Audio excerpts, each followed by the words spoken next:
So what we're saying is, this, is the proposed future land use map is this. So what you'll find is areas, I'll give you this example. This right here is not zoned commercial. By doing this, what we're moving to, as far as changing the zoning map, changing the zoning ordinance, is saying that this area is not, I think you guys know what I'm talking about. I think this is Comal, this is the interstate.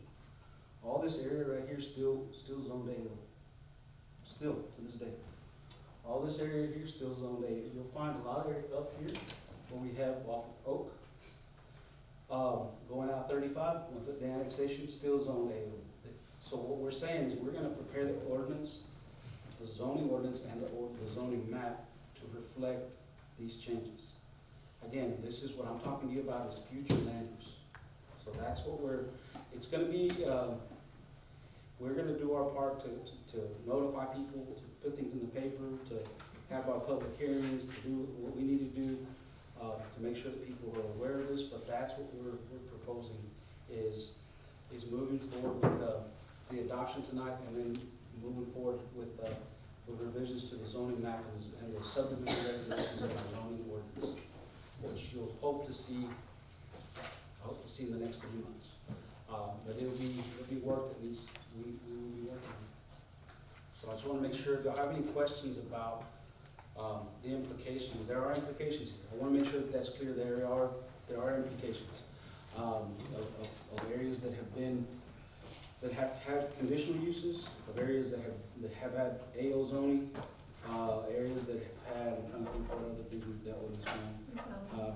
Some areas that we have, because you have some zoning, you have C1 currently, C1, 2, and 3 that are currently in your the zoning ordinance. If you ask what areas are C1 and 2, that is kind of hard to decipher. I don't want to speak for any particular person here, but I'm saying what I've seen is there's some issues that we have to fix within the zoning map and the ordinance. So anyway, I'm speaking of zoning ordinances and maps and subdivision regulations, because again, those are your tools for enforcing whatever laws you want to enforce regarding zoning, regarding subdivision regulations. And it's not an overhaul, but there are changes to both chapters, which I don't recall the chapters that there are in our code of ordinances, but I think it's chapter 38. 38 and 48. 48. And again, we're not adopting those tonight, but we are adopting everything but those two chapters of the comprehensive plan. Do y'all have any questions about any of this? Fred, why would we put more red along 35 on the south end? That's a good point. I mean, part of that is we do want that feedback. Is we on our end, we're here for you. I mean, if you think that there's going to be future development in areas that we need a zone that are currently in the city limits, this boundary right here, this is your city limit boundary right here. So you have areas here that what I'm calling is land use. So the question you have to ask yourself is, when I talk to you about land, that's what the land is being used for now. What I'm saying is future land use is, what do you anticipate? Let's just assume that you continue building infrastructure out on 30. I'll give you an example, business 35. What do you anticipate that area to be developed as? I know it's hard, and you're kind of predicting to some extent. I hate to use the word predicting the future, but you're giving some sort of, hey, this is what we Direction. Yes, sir. So, like over here on 35, where that chemical plant, it used to be what, Freedom Right? Yeah. It's down here. That's still colored in green. Where is that? Down here. And then you got the restaurant right there in the corner. Oh, right there, south, Yeah. go down, Yeah. right around there. Yeah. It's just this area here, what I would, again, it's AO, you're right now, it's like, so if this is, what we wanna make all of this commercial, like a C3, so what you have is, we don't have very much, like, if you look at our code of ordinances, there's not very much area that's for industrial. So if you're asking that's an excellent point. I won't say more than that, but yes, there are people, if you zone them industrial, let's just say you wanted to say and these are the uses for industrial. And this is part of what we start talking about, what the uses, what can actually go there, or whatever, I hate to say it that way. then you start getting into those specific uses. Yes, sir. I mean, at least that whole 35 frontage, because you got that, the taxidermist right there, Yes, sir. and then you can use all that frontage there. I mean, that way, if businesses do want to come, where it's already zoned, But what you don't in wanna that get to, category. what you wanna do is, again, try to come up with some ideas to say, again, when you zone areas, kind of what the history of the city, you can see where all the, like, the residential's at right here. You can follow the track, right?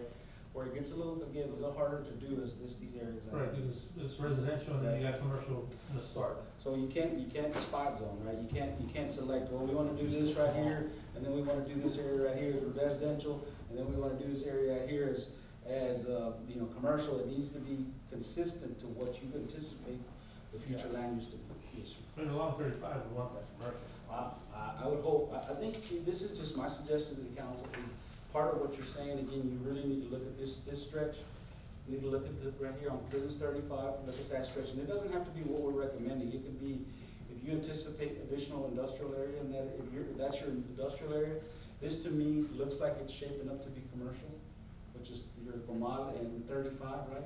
And then you have, this is a combination here, what we're gathering is where you're at, is a combination of commercial, some housing, and even some industrial. So it's a hodgepodge here, this is a tough one. I think I know what you're talking about, but yes, sir, that's what we're gonna be looking at. We do want, again, as best the council can attend these meetings, because they'll be asking you these questions. The people that are really interested, which you'll have, I'm sure, they'll be asking you these questions, about, what you're gonna zone their property as. Because correct me if I'm wrong, some of this may increase their tax base. If it goes from It may increase their value, meaning, if you are, particular areas that, I don't know, I haven't gotten a straight answer from the appraisal district, and from others that I've asked, but if you're talking about if changing somebody from AO to say commercial zone, I don't know how that affects the appraisal values, or what it does to the values. I haven't got a clear answer from the appraisal district. I know he feels good about that. Okay. Well, No, I'm just kidding. a good tax base, Yeah. yeah, that's good. I mean, of course, I would like to raise the tax base value, but not increase taxes. Yeah. Does that make sense? Yep. Which we need to do. I mean, Which- we've seen the data that More- supports our community. Nicer houses, better value. And part of, in looking at a comprehensive master plan is you are planning for this city's future and its goals of how you wanna see it grow. Do you wanna see, commercial in certain areas? Do you wanna maintain agricultural in only certain areas? Do you want a mixed-use development where you have retail, multifamily housing and commercial? And so, staff will be bringing to you some suggestions, as Mr. Reyes stated, for you all to review. And of And course, that you, personally is how you keep the low tax rate on homes, is by creating a better tax rate. Well, the A values. base, Yes. creating tax base. yes. And that's part of your planning for the future on how and where you want those You things have to a lot come to in. consider, 'cause I'll give you another example, you have, an area where I will, there's, Patty's Herbs. That is, again, when you start asking, okay, what should that area be zoned? Some people would say, hey, that's all agriculture, right, but you have a business that operates in that area, a pretty significant business. Then you have to look and see, okay, did we create that subdivision, that area to support business? Somebody that has trucks up and down that, again, we can go into that discussion, but you know where I'm going. Or do you see that more as housing subdivision developments? Do you see, creating additional, manufactured home, or mobile home parks, with what we currently have as existing? Do you want to add another area for that? So those are things we'll bring forward. Do you want to look at areas where it's strictly, just retail and food establishment, and then you have light manufacturing, industrial areas? Do you want to, that's your whole, comprehensive zoning map. Right, and this right here, this item is to approve that, or just to, No, Yeah. it's less, right? You're approving the future land, I think it's future land use map. Yeah, okay. But you're not approving zoning. The zoning is. Those are the two chapters Those are that the we're ones that want more input. asking for an exception for tonight's approval, because we're not ready. That's gonna be an interesting conversation. Okay. Let me restate, because I had misquote, I thought that it was chapter 12 and chapter 13, so scratch that. And if you guys want to maintain your motion, your second, with my noting that exception, it is not chapter 12 and chapter Okay, 13. my motion is not accepting Yes. that sole chapter. Correct, okay, very good. And the Just to make that second clear. was, We're gonna sneak it past you. not on purpose, not on Go purpose. ahead and approve. Okay, is there any other questions regarding where we're going with the comprehensive master plan, which is a great thing to get that going, and then we'll shortly bring back 12 and 13 next quarter, this quarter. This quarter. Okay, you heard that, this Wait, quarter. when is this quarter over? September 30th. Oh, wait, no. Well, we'll see when people press out. Okay, Maybe but fourth soon, quarter. at a theater near you soon. Okay, we've got a motion and a second, no questions, I'll call for a vote, all in favor, please say aye. Aye. Any opposed? Hearing none, motion passes unanimously. All right, thank you, council. Going on to item 9H,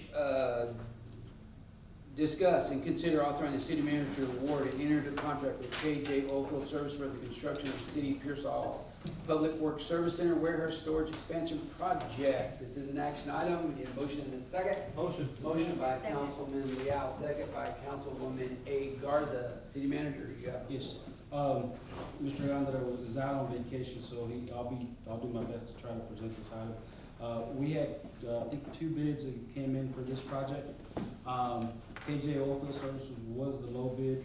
We'd advertised in the paper, we put it out on our website, and so the funding we're using for this is the remaining bond money we had, when we purchased the building.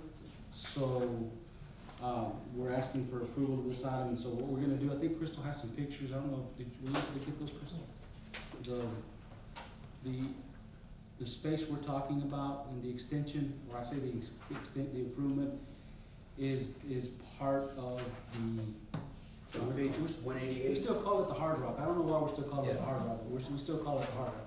So what you'll find is, that's currently the storage space, which you'll find there.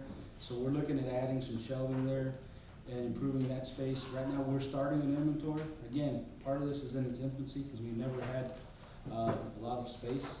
And so the bigger part and where most of the work is gonna be is on, Crystal took it off, is that right there.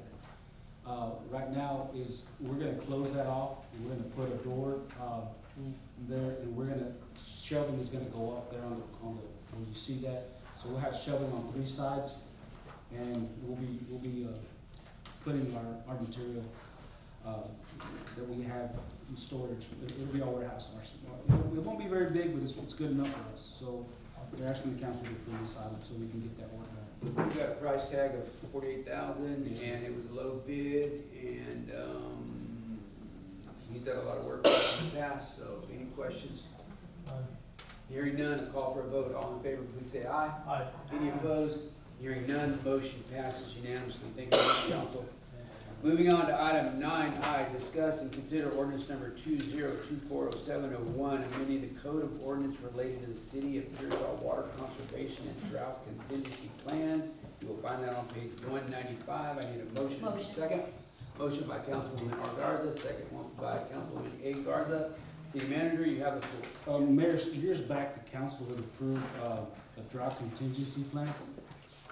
You'd approved that. We have never, one of the things we've been working on with the Water Development Board, we don't have a water conservation plan, that's been adopted, and so we need one in order for them to, provide funding or give us whatever funding they're gonna give us. We need to have a water conservation plan, adopted. This, what you find, beginning on page 195, is that plan. It's pretty exhaustive. There's a lot of stuff in there. There's a lot, I say regulations, particularly as it relates to water conservation. So there's gonna be dates, if we get into, depending on the stages that we're at, where we are gonna require people to not water.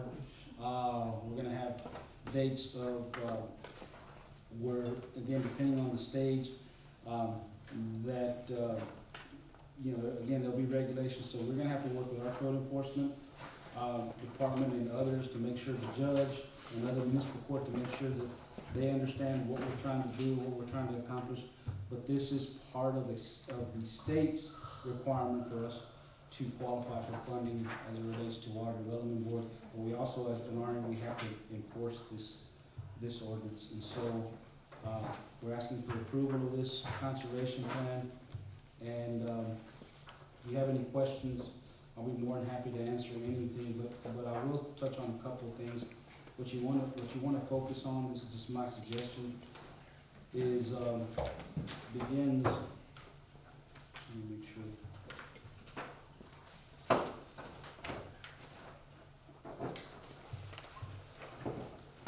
Begins on page 206, it's the very bottom. It says triggers for mild water shortages, conditions, it's at the very bottom of page 206. It goes all the way to, it represents every stage, so stage 2, stage 3, stage 4, stage 5, and ultimately stage 6. There's 6 stages to the plan, but those are the enforcement, the parts of the enforcement that we would agree to if this plan gets approved. We're asking for approval. So council, there's a lot there. As you heard, this helps kind of get our ducks in a row, get more things in place that makes us operate as we need to operate and address things that we need to in an area that's prone to drought from time to time. So, Fred, where did we get this? Where did this come from? Part of this, Mayor, we actually, our community right down the road helped us some. Okay. And so they had to adopt this too, because they had received funding from the Water Development Board. Again, they make you do this, and then, the other piece, we had to go back and forth with the people from the Water Development Board, and things that you see in yellow, and there's changes that we've made, when we're talking about, the other thing we're talking about is water loss. And so right now, we're at about 27% water loss. We're still at 27%. And so part of what we had included here is how we're gonna address that, which is still a challenge, to be honest with you. We need to get better, we just do. There is a plan for that, but we need to start looking at the numbers closer and making sure that these meters, we pay a lot of money for them. And we've struggled for years to try to reduce that water loss. But we're asking for the approval of this plan tonight. And council, just FYI, I didn't mention the other day, but I am meeting with Tracy King next Thursday, and this Thursday in his office, and we're gonna talk about the Texas Water Development Board and Texas Department of Agriculture and see what we can do. He sits on both those boards, so, we're gonna see what he can do to get some focus on Frio County, Pearsall specifically. But anyway, folks, it's something we need to do. We've got a motion to second. If you've got some questions, there's a lot there, but trust some other communities have used this to accomplish their objectives. So with that, call for a vote. All in favor, please say aye. Aye. Any opposed? Hearing none, motion passes unanimously. Moving on, Bianca, it's gonna be up. Excited about this one. 9J, discuss and approve resolution number 2024-0704, approving the new official logo and motto for the city of Pearsall. Bianca Ramirez, Public Information Officer. I need a motion and a second. Motion by Councilwoman S. Hernandez, second by Councilwoman B. Trevino. Ms. Bianca, you have the floor. Yep. Okay, so, good evening, council, mayor, and city manager. The proposed, logo incorporates the star from our current city seal. And the motto that we're going for is "Where Roots Run Deep." This is based off of conducted research from the master plan, as well as the, what is it? It's a strategic, the Frio County had a strategic plan that they did back in 20. So what we did is we incorporated a lot of the things that the public input put into the comprehensive plan. And so if you look at the resolution, we incorporated the resolution and what was in there, with that plan. So the resolution, excuse me. So, that's the key. So if you look at the resolution, most of the things that are on there came from the comprehensive plan that we just adopted. And the strategic plan that the county had done back in, I wanna say they did it back in 21, 22. The county had a strategic plan done by ACOG, and a lot of what was in the strategic plan, quite frankly, was also in the master plan. And what I mean by that is that when they went out to seek input from the public, what you see up there is what most of the residents that participated in said about yourself. So that's what you have, and that's why we put, what we put in there, in the, body of the resolution. So, again, I don't think anybody would disagree with what's in the